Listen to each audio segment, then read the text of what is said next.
केंद्रीय प्रदूषण नियंत्रण बोर्ड के मुताबिक दिल्ली में वायु गुणवत्ता लगातार खराब बनी हुई है। शहर में घनी धुंध छाई हुई है।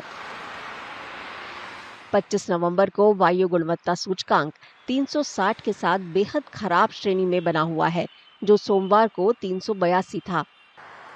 लगातार खराब वायु गुणवत्ता को देखते हुए दिल्ली सरकार ने आदेश दिया है कि सभी सरकारी कार्यालय और निजी प्रतिष्ठान 50% कर्मचारियों के साथ काम करें, जबकि शेष कर्मचारियों को तत्काल प्रभाव से घर से काम करना होगा। अस्पताल, सार्वजनिक परिवहन, पानी और स्वच्छता जैसी आवश्यक सेवाओं को इससे छूट दी गई है। 50% people working from home is a fantastic idea. In fact, there are many organizations and companies, and even for that, even government departments, where they can encourage this through, even for the rest of the year. Also, additionally, you have to understand that, every person coming in a car, means so much more. That's the reason that you are asking them.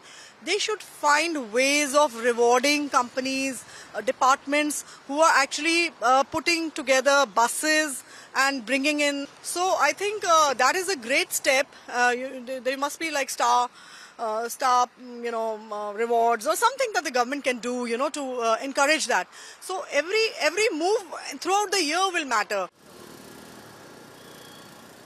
Delhi में प्रदूषण की बड़ी वजह वाहन माने जा रहे हैं। भारतीय उष्णकटिबंधीय मौसम विज्ञान संस्थान के मुताबिक 24 नवंबर को शहर के प्रदूषण में वाहनों से होने वाले उत्सर्जन की हिस्सेदारी 21% से ज्यादा थी। पराली जलाने जैसे दूसरे कारण तुलनात्मक रूप से कम रहे।